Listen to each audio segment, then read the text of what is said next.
आतंकवाद के खिलाफ भारत को मिला अमेरिका का साथ। अमेरिकी उपराष्ट्रपति जेडी वेंस ने भारत की जवाबी कार्रवाई से जताई सहमति। कहा, जिम्मेदारी के साथ जवाबी कार्रवाई करेगा भारत। कार्रवाई से क्षेत्रीय संघर्ष पैदा न हो।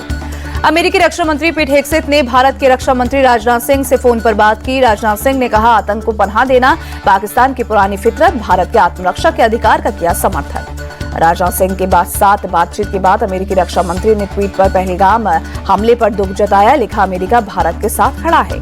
पाकिस्तान को गृह मंत्री अमित शाह की बड़ी चेतावनी। कहा, 27 नागरिकों की जान लेकर जीत नहीं सकते। आतंकियों से चुन चुन कर बदला लेंगे।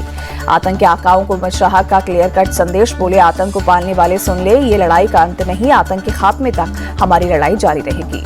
गृह मंत्री अमित शाह ने कहा, आतंकवाद के खिलाफ मोदी सरकार की जीरो टॉलरेंस पॉलिसी। इस लड़ाई में दुनिया हमारे साथ। पाकिस्तान की नापाक हरकत जारी। सीमा पार से फिर की फायरिंग। भारतीय सेना ने भी मुंहतोड़ जवाब दिया।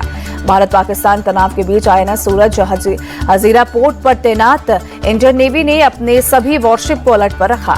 अरब सागर में इंडियन नेवी का युद्धाभ्यास जारी। पाकिस्तान से 85 नॉटिकल माइल्स दूरी पर नौसेना। 3 मई तक भारतीय नौसेना का युद्धाभ्यास। पहलगाम आतंकी हमले के बाद देश के कई शहरों में हाई अलर्ट। दिल्ली में भीड़भाड़ वाली जगहों पर पुलिस लगातार कर रही है पेट्रोलिंग।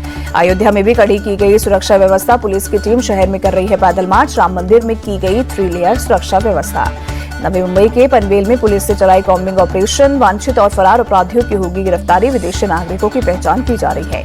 राजस्थान के जोधपुर में कड़ी की गई सुरक्षा व्यवस्था। रेलवे स्टेशन पर हो रही लोगों की जांच। डॉग स्क्वाड की भी ली जा रही मदद। जम्मू कश्मीर के बारामूला में हाई अलर्ट। सुरक्षा बलों के जवान चला रहे हैं चेकिंग अभियान। दिल्ली के जंतर मंदिर पर साधु संतों का प्रदर्शन। पहलगाम हमले को लेकर जताया विरोध। जरूरत पड़ने पर देश के दुश्मनों के खिलाफ करेंगे लड़ाई। कटेंगे नहीं काटेंगे, कर दिया नारा। यूपी के मुरादाबाद में हेल्थ विभाग के कर्मचारियों ने निकाला कैंडल मार्च। पहलगाम हमले में मारे गए लोगों को श्रद्धांजलि दी। लंदन में भारतीय उच्चायोग के बाहर भारी संख्या में जमा हुए भारतीय समुदाय के लोग उच्चायोग के बाहर विरोध कर रहे पाकिस्तानी और खालिस्तानी प्रदर्शनकारियों का किया विरोध। कांग्रेस वर्किंग कमेटी की आज दिल्ली में बैठक में राहुल गांधी के शामिल होने पर सस्पेंस। शाम 4 बजे कांग्रेस मुख्यालय में होगी मीटिंग। बाबा साहेब के साथ अखिलेश यादव की तस्वीर का मामला। यूपीएससी आयोग ने स्वतः संज्ञान लिया। सपा कार्यकर्ताओं पर एफआईआर दर्ज करने का दिया आदेश। असम के 14 जिलों में पंचायत चुनाव के पहले चरण के लिए आज वोटिंग। सुबह मतदान केंद्रों पर वोटरों की लगी लंबी कतार। दिल्ली में सुबह तेज आंधी और तूफान के साथ कई जगहों पर तेज बारिश। भारी बारिश से कई जगहों पर जलभराव, यातायात हुआ प्रभावित। दिल्ली में तेज आंधी, तूफान और बारिश से कई उड़ानें प्रभावित। 40 उड़ानें रद्द, 100 से ज्यादा फ्लाइट्स डिले। दिल्ली एयरपोर्ट ने यात्रियों के लिए एडवाइजरी जारी की। गुरुग्राम में भी अचानक बदला मौसम का मिजाज। तेज आंधी तूफान के साथ कई जगहों पर बारिश। तेज आंधी के चलते कई जगहों पर पेड़ गिरे। हरियाणा के झज्जर में भारी बारिश के बाद जगह जगह जलभराव। लोगों की परेशानी बढ़ी, यातायात बाधित हुआ। दिल्ली सहित हरियाणा और पंजाब में अगले 3 दिन तक बारिश की आशंका। 70 किलोमीटर प्रति घंटे की रफ्तार से चल सकती है हवा। यूपी के मथुरा में भारी बारिश के बाद जलभराव। कई इलाकों में सड़कों पर भरा पानी। लोगों को आने जाने में हो रही परेशानी। यूपी के आगरा में भी तेज आंधी तूफान के साथ मूसलाधार बारिश हुई। तेज बारिश के चलते कई जगहों पर जलभराव की स्थिति देखने को मिली। छत्तीसगढ़ के रायपुर में तेज हवा में सड़क पर गिरा ट्रैफिक सिग्नल शेड। कई गाड़ियों को पहुंचा नुकसान। उत्तराखंड के श्री केदारनाथ धाम के कपाट आज से खुले। हजारों श्रद्धालुओं ने बाबा केदार के दर्शन किए। केदारनाथ मंदिर को 54 तरह के 108 क्विंटल फूलों से सजाया गया। कश्मीर, बंगाल, नेपाल, थाईलैंड और श्रीलंका से मंगवाए गए फूल। बाबा केदार के दर्शन करने आए श्रद्धालुओं पर हेलीकॉप्टर से पुष्प वर्षा की गई। हजारों की संख्या में बाबा केदार के दर पर पहुंचे हैं भक्त। सीएम पुष्कर सिंह धामी भी केदारनाथ धाम पहुंचे। पत्नी के साथ बाबा केदार के दर्शन कर आशीर्वाद लिया।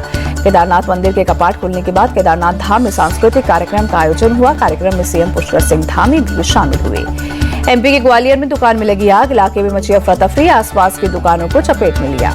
फायर ब्रिगेड की टीम ने आग पर काबू पाया। आग से किसी की जान को नुकसान नहीं। दुकान में रखे सामान को पहुंचा नुकसान।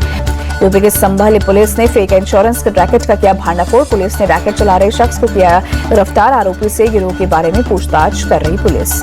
बीमा रैकेट से जुड़े अपराधी गंभीर रूप से बीमार लोगों और लाइलाज मरीजों को बनाते थे टारगेट। फर्जी तरीके से उनका बीमा कर हड़प लेते थे इंश्योरेंस की रकम। यूपी के अंबेडकर नगर में पुलिस ने लुटेरी दुल्हन गैंग का किया भांडाफोड़। पुलिस ने गैंग में शामिल 5 महिलाओं सहित 9 लोगों को गिरफ्तार किया। गिरोह से जुड़े लोग पहले शादी के लिए ढूंढते थे लड़का। शादी के बाद दुल्हन पैसे और कीमती सामान लेकर हो जाते थे फरार। गैंग के ही लोग भागने में करते थे मदद। गुजरात के सूरत में पुलिस और क्राइम ब्रांच का ज्वाइंट ऑपरेशन। शहर के अलग अलग हिस्सों से करीब 130 बांग्लादेशी नागरिकों को हिरासत में लिया गया। आईपीएल में गुजरात टाइटंस और सनराइजर्स हैदराबाद आज आमने सामने होंगे। अहमदाबाद में शाम 7:30 बजे शुरू होगा मैच।